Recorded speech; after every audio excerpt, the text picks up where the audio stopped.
Your next great idea just may be a few moments away, but the problem is you might be in too much of a hurry to get there. Well, I'm here with one of the great thinkers and innovators, Todd, to talk about how we can use our thinking in innovative new ways to bring forth that greatness within us. Grant, thanks for being here. Well, Kristen, thank you for inviting me, and it's good to be here. Great to see you. So you've spent your life working on different kinds of thinking. What does that look like? Well, it was pretty structured to begin with, in the fact that you are working probably for someone. And so my job was to think and to be a visionary for a couple of growing firms, ones that I was very happy to be with. And the idea of basically bringing forth and kind of keeping the focus on curious, kind of keeping everything on the possibilities.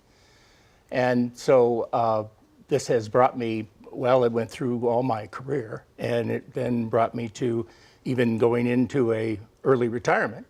I then wanted to focus and say, you know, maybe we could really help some people with some structure here. And of course, I formed an association with one of the world's great thinkers, truly rated, and his name is Dr. Edward de Bono. And I've learned a great deal and have a great relationship with him. And he's given me the liberty to do a number of things in application with the work. And that's specifically what we're going to talk about today. So when we want to reach an innovative idea, how do we get there? Well, we have to first be prepared and motivated that we're going to make a change. It's easy to talk about change. It's very hard to do. As a result, you really have to have that commitment. And to begin with that, you have to then begin to get focused, which is usually at your level of perception. Because the studies have shown that about 98% of the mistakes we make in thinking begin at the perception stage. That's the first moment that a sense hits your mind. And at that point is when your mind, literally the way it's designed, starts to form a familiar pattern by what it hears, sees, smells, tastes. As a result, there's a great risk that the mind will go off into a pattern that kind of gets locked in. In fact, just as an example, the Grand Canyon is literally the result of a pattern over millions of years of time. Therefore, we can get an idea locked in our brain or a belief set so locked in that we can't possibly move it or change it. So we have to get into a mode to where we're really going to provoke or challenge that thinking in order to think better, to think quicker, to think in unison or in collaboration. You know, it's interesting what you're saying, because how we perceive a situation defines the reality that it is to us. So if we look at it a certain way, then that's true for us. That doesn't mean it's true about the situation. It just means that's how we interpret it. So if we get stuck there, are we able to have a bigger picture, or is that a real trouble spot? If we can work with a framework, and that framework is something that's got to be introduced from the outside. As a result, I think I told you before, there is no common sense. It can't possibly happen, because on the basis that every mind is individual, every pattern within every individual mind is different. And bringing those together is going to take some contrivance. It's going to take somewhat of a design framework to get us to focus on a common objective.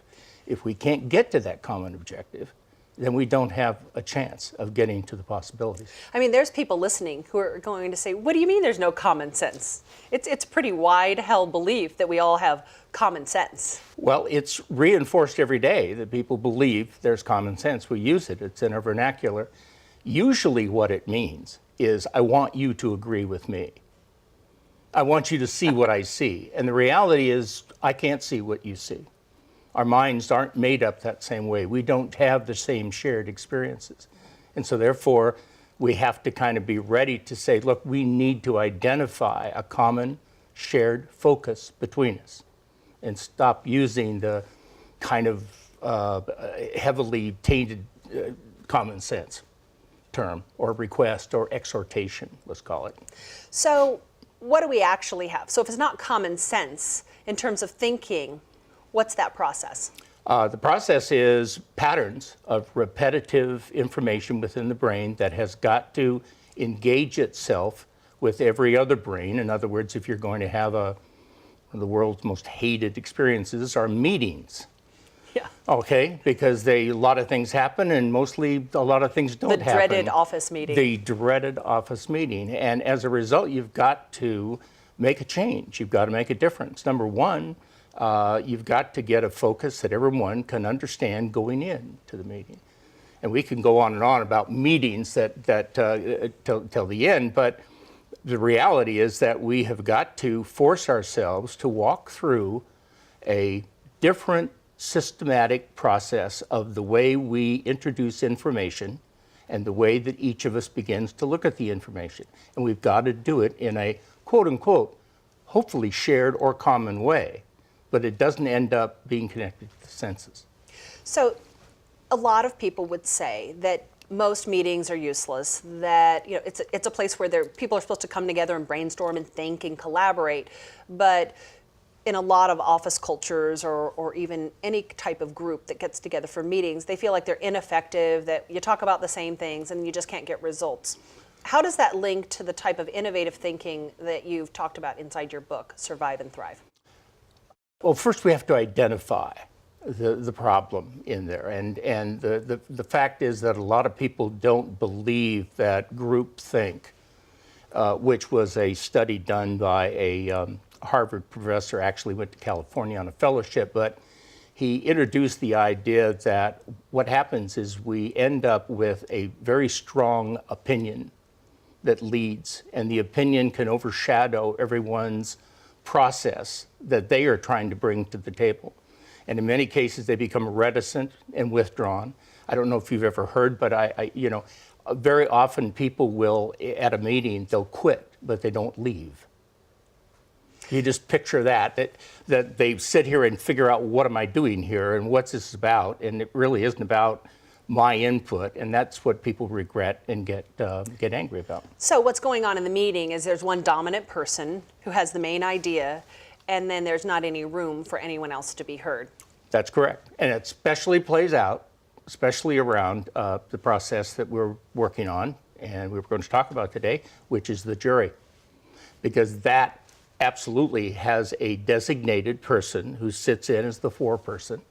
And when that jury is simply a group of strangers, they have nothing in common other than they were drawn out of a lot of license numbers or out of the voting procedure.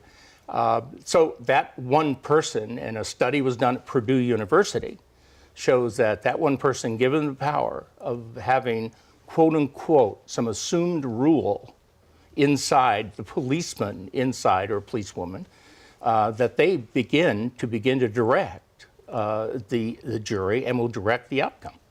So the type of thinking that you're talking about inside your book, this innovative parallel thinking, as you call it, right. We see it as a tool that can be used not only in office meetings, but meetings that have a much more powerful outcome. You're deciding the fate of someone's life in a jury room, that you can also use the same type of thinking inside that deliberation. That's correct. Very much so. In fact, picture this: until a structure can be put in place, the jury is basically coming in totally cold to the case. They're, in one part of the courthouse, they're listening to an argument for a period of time. It's refereed by a judge. That argument goes on until they are finished with what they call the evidentiary part of it, and they hand it off to the jury. The jury doesn't work in that same process at all. It doesn't want argument introduced into it. In fact, for stress purposes, for speed, for other things, they really want a framework that can be laid out before them to follow this thing through, make their decision as good citizens, and be able to go home. Quite interestingly, historically, there have been 3 cases in the United States. One specifically was in Kentucky, and it was the difference between manslaughter and second-degree murder, and it was determined by a flip of a coin. A flip of a coin. Flip of a coin. because the jurors were tired of talking to themselves or arguing or having conflict or running head on with each other, and they just decided to flip the coin. And quite honestly, how do we know that? Only because the judge pulled them together after the trial and said, how did it go? And they said, well, if we hadn't flipped the coin, we'd still be in there. So this creates a real dilemma, and this is what's at stake, is that if we can't learn as a group how to have a process to evaluate and to think, then we can't make sound decisions or see the whole picture? That's correct. We will be, yes, that's correct. It will not be a fair and balanced and comprehensive if we don't look at all the various aspects that make up a discussion, not an argument. You can certainly disagree, but their argument is totally inadequate, excuse me. And so therefore, we need a place where the group can control its objective. They got to be able to control the time frame. If they want to do that, sacred to everyone, and they've got to control the outcome. So how can groups learn this new way of thinking, this parallel thinking? Well, in the jury process, I've been working a number of years, actually started with a group of state trial judges, part of the American Bar Association, and we found some pioneering judges who were willing to help out and to help try to fit this kind of a business technology that I was in previously and bring it into trial speak, so to speak. So we finally did get that accomplished. We actually went out and did some test trials, which was the beginning. So a judge would allow that to take place. And we found that there wasn't resistance on anyone's part, regardless of the type of juror that you would have. And everyone was quite happy to say, finally, this brings some order to it. Well, the problem is, over the time, I realized that the institution, called the justice, doesn't really care.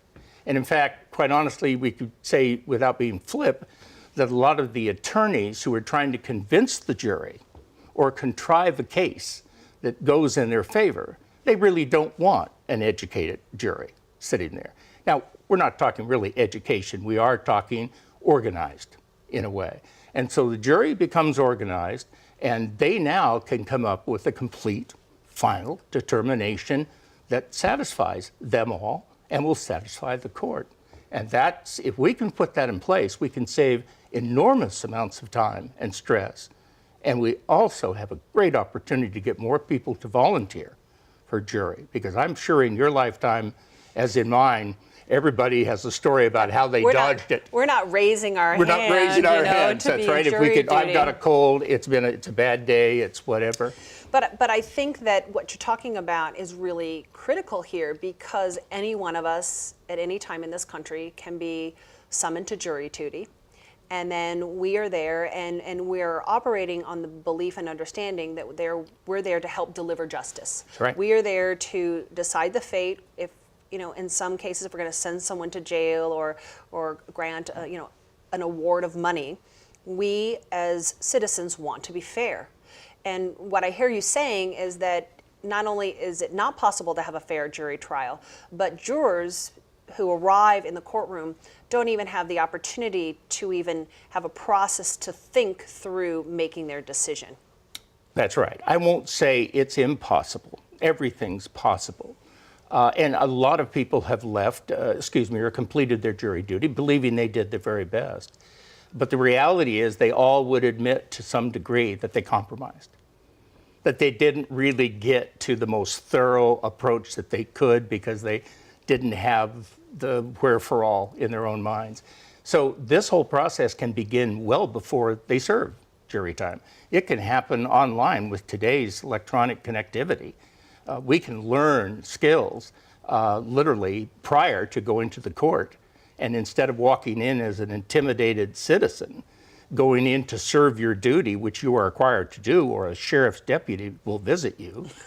Okay, as an example, what an alternative, that now they can learn that process. They can feel better about how they're going to deal with each other, that strange person, or 11 other strange people, or 8 or 6 that they're going to meet with and make decisions with.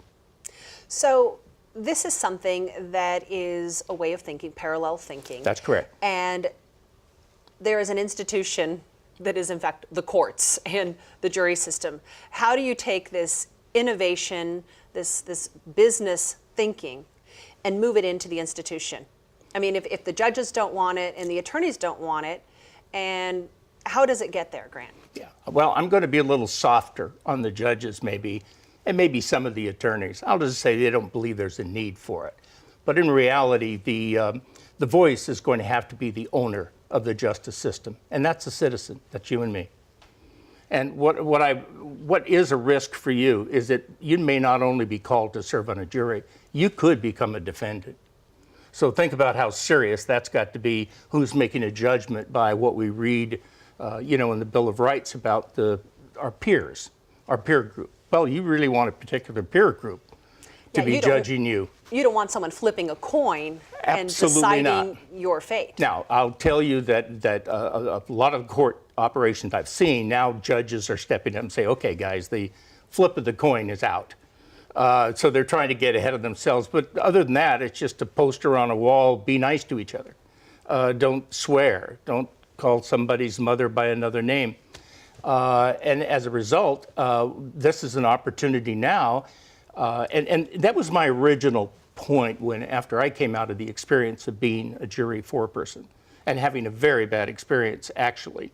I realized I became that alpha dog that controlled the rate, the pace, who spoke, who didn't speak, and we're getting out of here because I've got a problem with my time. So what we want to do is we want to turn and find the citizens in each state that are interested in making the change and the difference in their courts. And we want them to contact us, and we want them to therefore identify and contact their own type of representatives within each state to make a difference, because the control of the courts and the line items, in other words, policies, et cetera, are controlled by the legislature in each state. But they're all different. All 50 states have a different approach. So what we're hoping to do is engage with those interested citizens, come back and help us help them get prepared to, number one, write a letter, okay, to the representative, which we're happy to form a template for you, et cetera. This is not a campaign. This is one of logic, if you will. Number two, we are also want to make sure that if a citizen is about to go into jury and selected in a jury, that they could come to us, and we're happy to help them with that process that they could share. Now, it has to be approved by everybody on the jury. Just because one person brings in a good idea, or any different than if the judge wrote something on a cardboard sheet on the wall and said, just be nice to each other. It doesn't mean you're going to do it. It just means they need to be following this process to set themselves up to have a much more pleasant, positive, productive, and just outcome. So, Grant, this is a great idea. And it's a new way of looking at things, not only looking at things inside a jury deliberation room, but also looking at thinking inside of business meetings and looking at the way we approach innovation in our own lives. Right. And, if we don't go through this process of parallel thinking, I know it starts first with perception, but what else is entailed in this? Well, then we have to modify the way we think. We have to pretty much decide that we can depart from what we're strongly urged to do from within ourselves. Number one, our brain is talking to us all the time. I've been with you all of your life, and you really need to trust me, and I've got it going. And part of that is the ego that operates in each of the humans. So we have to then say, but we are going to sacrifice that personal interest for the sake of the group. And the group is now going to be with this framework. We're going to set up an order that serves everyone. We're going to keep that order. We're going to set up time frames so that we don't waste. We're not going to have distraction. We're going to stay focused. And then there's several other tools that we offer that allow them, in which they look at any type of objective you wish. This is totally unbiased. There's no prejudice introduced into this. And that was tested out by the juries that were tested that was in Michigan and Wisconsin by judges. So we just have to, they have to feel, I guess, comfortable with going with a framework and a process, but yet they have their own minds still to help make a decision with another group. A new way of thinking. Grant, Todd, thank you so much for being here with me. Great, it's a great pleasure. Thank you.